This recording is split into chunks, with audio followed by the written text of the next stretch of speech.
For many years, I, like so many other gardeners, saw raised beds as a brilliant solution. They looked neat and tidy, seemed to warm up faster in the spring, and promised better drainage. My early days with them, however, were filled with far more hard work than I ever anticipated. The biggest chore was simply filling them. I remember countless hours spent with a wheelbarrow, hauling bag after bag of expensive compost and topsoil. It was back-breaking labor. Just when I thought the job was done, I would find the soil level had sunk considerably by the next season, and the whole process had to begin all over again. The expense was another significant drawback that I soon came to realize. Filling even a moderately sized raised bed with quality, bagged compost can quickly become a costly affair. It felt as though I was constantly buying soil, a resource that I thought should be regenerating itself in my own garden. Furthermore, these beds, being raised above the ground, tended to dry out very quickly, especially during the warmer summer months. I found myself watering them far more frequently than the plants in my open ground, which meant more time spent with a hosepipe and a higher water bill at the end of the year. This constant cycle of filling, spending, and watering started to feel unsustainable. I was putting in so much effort for results that were good, but not exceptionally better than my standard garden plots. The soil in the beds, while loose at first, didn't seem to be building the deep, rich structure I was hoping for. It was missing the life and vitality that I knew was possible. I began to question if there was a better, more natural way to manage these garden structures, one that worked with nature rather than demanding so much manual intervention and financial outlay from me. That questioning led me to rethink the entire process from the bottom up. Instead of seeing a raised bed as an empty container to be filled, I started to view it as a frame for creating incredible soil right where I needed it. I realized that the solution wasn't in what I could buy and haul into the garden, but in what the garden was already providing me with. This shift in perspective was the beginning of a much simpler, more rewarding journey. It was a method that would not only save my back and my wallet, but would also create a thriving ecosystem for my plants.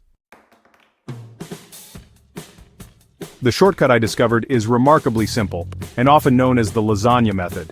It involves building up layers of organic matter directly inside the raised bed frame. Instead of importing soil, you are essentially creating a giant compost pile in situ, which will break down over time into beautiful, nutrient-rich earth.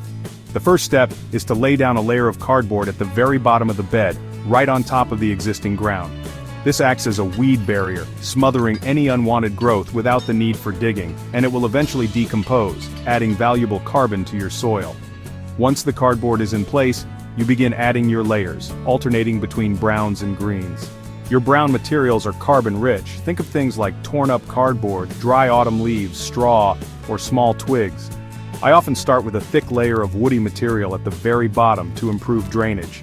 On top of your browns, you add a layer of greens. These are nitrogen-rich materials such as fresh grass clippings, kitchen scraps like vegetable peelings and coffee grounds, and any green plant trimmings from your garden. This alternation is key to successful decomposition. You continue building these alternating layers, almost like making a cake. A layer of leaves, then a layer of grass clippings, followed by some shredded paper, and then some kitchen waste. Don't worry about getting the ratios perfect at first. A rough balance is all you need to get started. As you build up the layers, the bed will fill up surprisingly quickly. This process uses up all the waste from your garden and kitchen, turning it into a valuable resource. It completely eliminates the need to buy and transport tons of soil, saving you an incredible amount of time and effort. For the final top layer, you will want to add about 4 to 6 inches of good compost or topsoil. This is the layer you will be planting directly into. It provides a fine, stable medium for your seeds or young plants to establish their roots, while the layers underneath begin their slow process of decomposition. This top dressing is the only material you might need to bring in, and it's a fraction of the amount required for a traditional bed. Your new raised bed is now ready for planting, with a powerhouse of nutrients slowly breaking down right below the surface. This layering method solves the problems of traditional raised beds in a wonderfully efficient way. The issue of beds drying out quickly is greatly diminished. The thick layers of organic matter, especially the lower layers of wood and leaves, act like a giant sponge.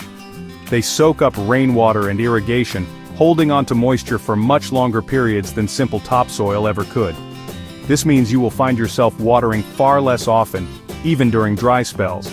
The plants can send their roots down deep into this moist, rich environment, making them more resilient and less dependent on your daily attention with the watering can. Furthermore, this system creates a self-feeding garden bed. As the different organic layers slowly decompose, they provide a steady, continuous release of nutrients to the plants above. This is quite different from using synthetic fertilizers, which can give a quick burst of growth, but do little for the long-term health of the soil. Here, the soil food web, the network of worms, beneficial bacteria, and fungi, is doing the work for you. They break down the materials, creating a dark, crumbly, and incredibly fertile soil structure, teeming with life. This living soil is the foundation of strong, healthy, and disease-resistant plants. The savings in money and labor are perhaps the most immediate and noticeable benefits. Think of all the garden waste you might normally bag up for the council to collect: autumn leaves, grass clippings, and kitchen peelings. Now, all of that becomes a free resource for building your garden's fertility. You are no longer spending your money on endless bags of compost or paying for soil delivery. The physical labor is also drastically reduced. There is no more heavy digging, and the backbreaking task of hauling soil in a wheelbarrow is replaced by the much lighter work of layering leaves and grass. This approach is also profoundly beneficial for the environment. By composting in place, you are sequestering carbon in your soil and reducing the amount of waste sent to landfill, where it would otherwise produce methane, a potent greenhouse gas. You are creating a closed-loop system within your own garden, recycling nutrients and building a healthier ecosystem from the ground up. It is a regenerative practice that gives back to the earth, improving your little patch of the world with every layer you add. This method truly embodies the principles of working in harmony with nature. Getting started with this method is easy and can be adapted to any season. In the autumn, you have an abundance of fantastic brown materials. This is the perfect time to collect fallen leaves, which are a wonderful base for a new bed. You can build up your layers through the autumn and winter, letting them settle and begin to decompose. By the time spring arrives, your bed will have sunk a little, and will be ready for its final topping of compost and planting. A good ratio to aim for is roughly 2 parts brown material to 1 part green material by volume. In the spring and summer you will have more green materials available, such as fresh grass clippings and leafy weeds. Be mindful not to add too much green material in one thick layer, as it can become slimy and compacted. It is always best to mix it with some browns, like shredded paper or cardboard, to ensure there is enough air in the pile for decomposition to happen correctly. If a bed starts to smell unpleasant, it is usually a sign of too much nitrogen, greens, and not enough air. The simple fix is to mix in more carbon-rich brown materials to balance it out. I wholeheartedly encourage you to give this system a try. Start with one bed. You do not need to change your entire garden overnight. Just experiment with one frame and see the results for yourself. Observe how the soil level naturally sinks as the organic matter transforms into rich humus. Notice how much less you need to water it compared to your other beds. See how vibrant and healthy the plants are, fed by the wealth of nutrients from below. The process is not only effective but also deeply satisfying, connecting you more closely to the natural cycles of decay and growth. Ditching the old, laborious way of filling raised beds has been a complete game-changer for my gardening. It has made the process more enjoyable, affordable, and sustainable. You can create an incredibly productive garden with less work, not more. By feeding the soil, you are letting the soil feed your plants.